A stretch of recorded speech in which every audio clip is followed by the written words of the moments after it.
Buenas noches, docente, buenas noches, compañeros. En este momento me ha tocado hablar de lo que es los cambios y las permanencias políticas, económicas y sociales ocurridas entre 1993 a 1990.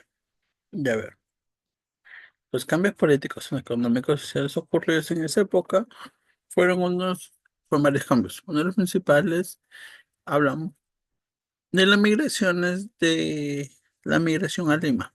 Y en eso se crearon zonas nuevas, pueblos más conocidos como ciudades jóvenes, en lo que se habla del la demanda social y la pérdida de poder económico de las clases terrenales, o una mayor presencia política de la clase popular. Por otro lado, el militarismo surgió para mantener un orden y establecimiento político.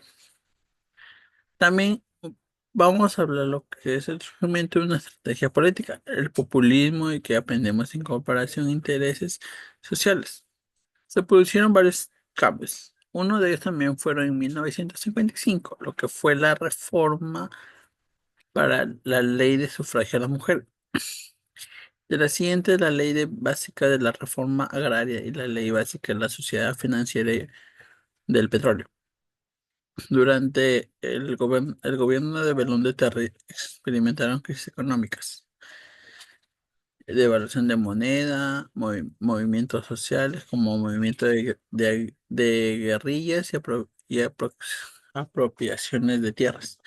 Además, la falta de servicios de agua, electricidad, etc.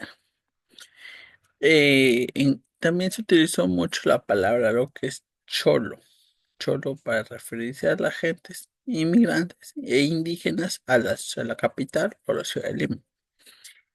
En la época de Odria se impulsó el proyecto de viviendas para familias y se invirtió en educación para reducir lo que es la tasa de analfabetización.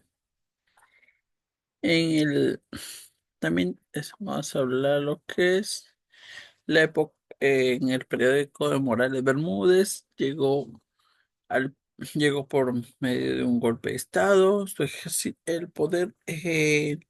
El ejército lo abandonó porque pidió préstamos a países extranjeros. Y eso no ayudó al crecimiento dependiente del Perú. En 1988 se realizaron elecciones y resultó elegido Belaúnde.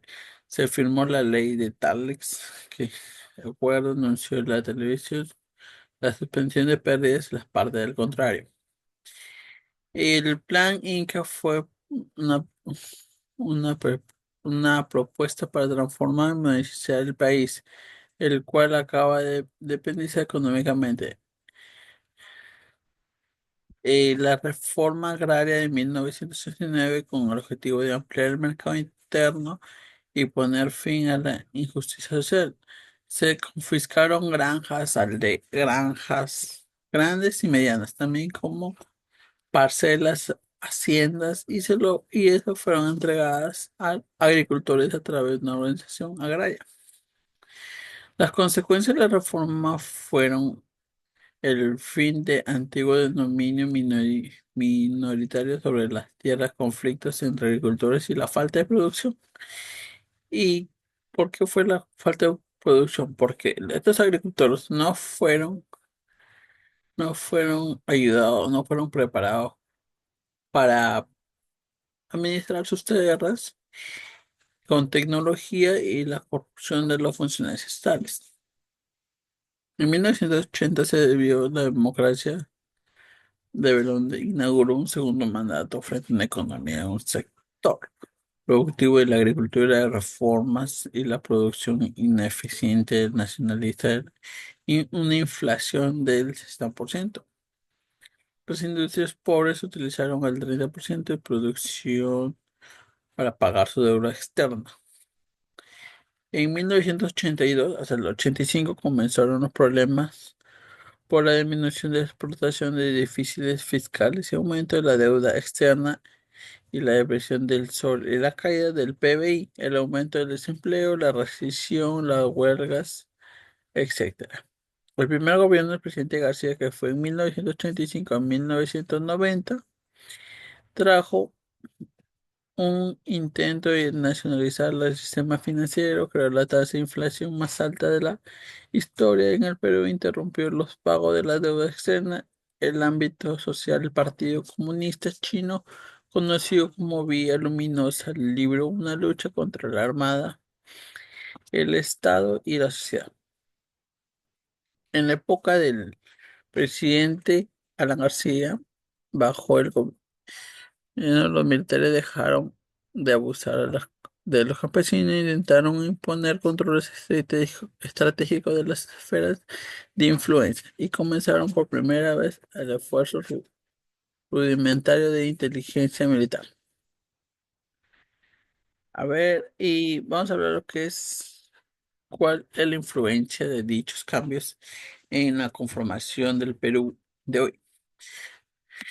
En- Durante los cambios políticos hubo la crisis oligárquica, que se puede decir la explotación de las clases trabajadoras, específicamente los campesinos.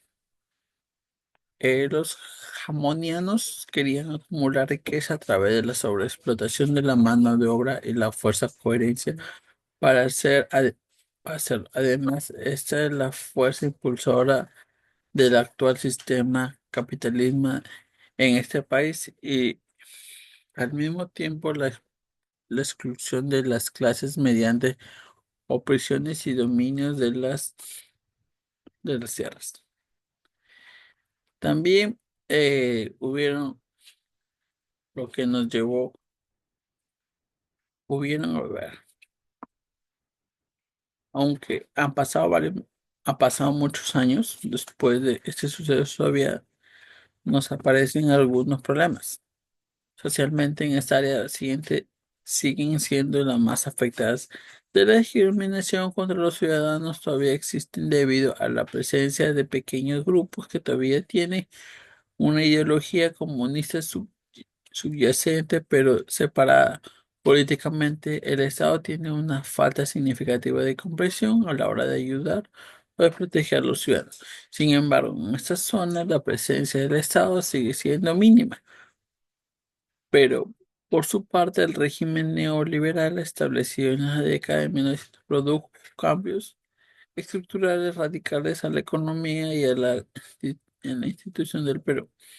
Los planes de privatización, aumento de tipo de cambio y recortes de gastos fiscales logrados en en el objetivo de estabilidad macroeconómica, especialmente la inflación, pero cambiaron permanentemente la estructura de producción desde el moderno exportador primario y semi-industrial al modelo del servicio primario y exportacional. Muchas gracias. Esta fue todo de mi parte. Ahí está mi video. Muchas gracias.